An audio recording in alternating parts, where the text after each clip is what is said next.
Good afternoon mga ka-farmers, no? Sa lahat ng mga kaibigan natin dito, sa lahat ng mga nag-subscribers, maraming salamat. So ngayon, dito pa tayo sa patola farming, no?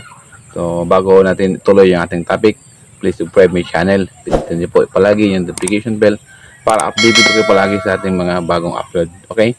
So thank you so much sa lahat ng mga nagsuporta sa akin, sa mga nanood ng mga video ko, sa mga nag-comment, kung saan man kayo dito sa Luzon, Visayas, Mindanao. Maraming salamat po sa inyong pagsuporta sa aking YouTube channel. John Levy, Visible Tutorial Farming. So ngayon, ang ituturo ko po sa inyo, tungkol lamang po ito sa patola farming. So dito sa likod ko, kung makita nyo po, ay mayroon pa kaming tanim dito na patola. Kung mapansin nyo po yung aming patola dito, ay medyo marami na pong bunga, pero ang problema dito ay hindi pa namin natandaan kung kailan po ito namin tinanim, no? So okay. Ngayon, ang topic natin, kung paano nga ba mag-pruning dito sa patola, tuturo ko pa sa inyo ngayon kasi may pruning din po ang patola at saka hindi naman ito mahirap gawin. So sundan lang po yung ating video ngayon. So bago tayo mag-pruning, bago natin pakita sa inyo kung paano tayo mag-pruning, silipin muna natin yung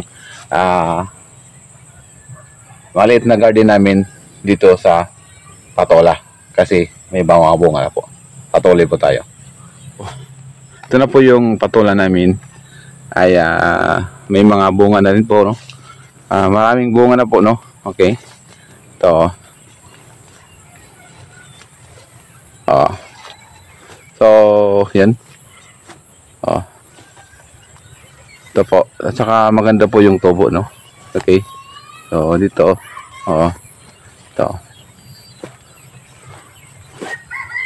ito po, no? So, may tatlong bunga dito na nagkatabi lang. So okay, patuloy po tayo sa pag-pruning, or ito yung topic natin ngayon. Sa pag-pruning ng patola, no? Bakit kailangan nga ba pruningan or putulan ng mga sanga yung patola? So malaking tulong din po ang pag-pruning dahil parang mas lumalaki po yung bunga at saka mas uniform po yung bunga. Pagdating naman sa nutrients ay parang walang kaagaw mula sa lupa, sa puno ng tanim, kung ano mang tanim natin katulad ng patola. Every time pag nag-apply tayo ng pataba ay isang tangkay lang or yung pinaka main vine lang yung makakain dito sa bunga. Okay, so sa pag-pouring nito mula sa first node hanggang sa 12 nodes, doon po tayo magtanggal ng sanga. So 13 node above, doon na po tayo magpatuloy, no, sa pagpabulaklak or sa pagpabunga. Pero ngayon ay na-delete po yung pag-pruning namin dahil medyo busy po tayo. So ito na po yung ating pruningan. Ito po yung first node niya. No. So magbilang tayo hanggang sa taas. Puro ito natanggal na to, no. Tinanggalan na. So dito sa 2, 3, 4, 5, 6, 7, 8, 9, 10, 11, 12. So hanggang dito. Okay? So lahat tanggalin po natin yung dahon niya, kasama na po yung tangkay. Yung lateral vines. Ito na po, no. Ito po yung vines. Tapos kasama natin yung dahon. Saka ito rin.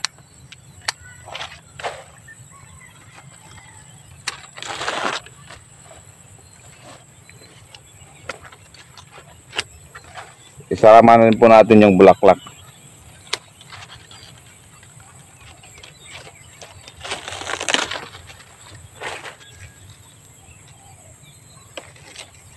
So ito, 1, 2, 3, 4, 5, 6, 7, 8, 9, 10, 11, 12. So bali yung napuning natin 12 nodes, pero kung mapansin po natin, ito ay maliit. Kukunin na po natin to kasama yung bulaklak Saka ito. Okay, so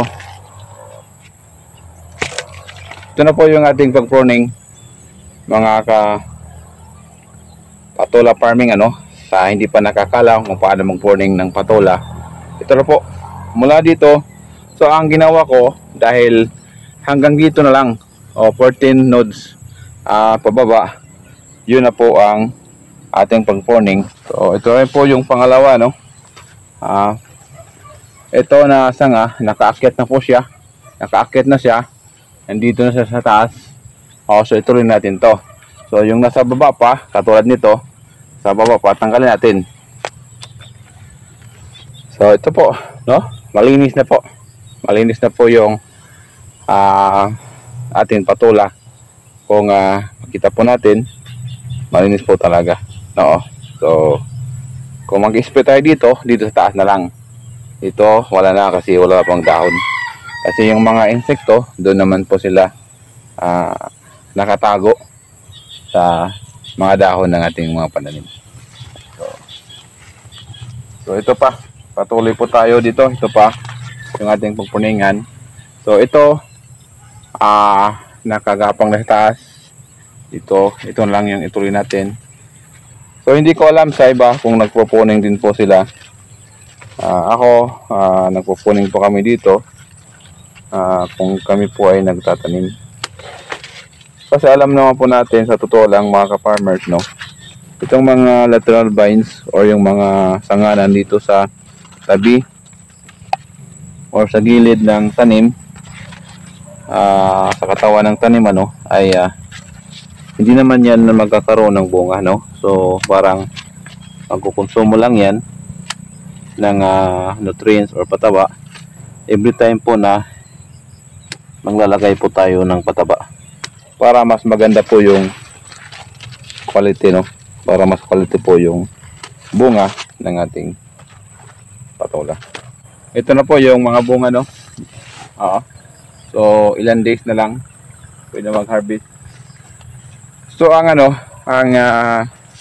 initial harvest or harvesting sa patola ay ibibilang lang po tayo ng 45 days after natin mag-sowing or after po natin magtanim ay pwede na po tayo mag-harvest.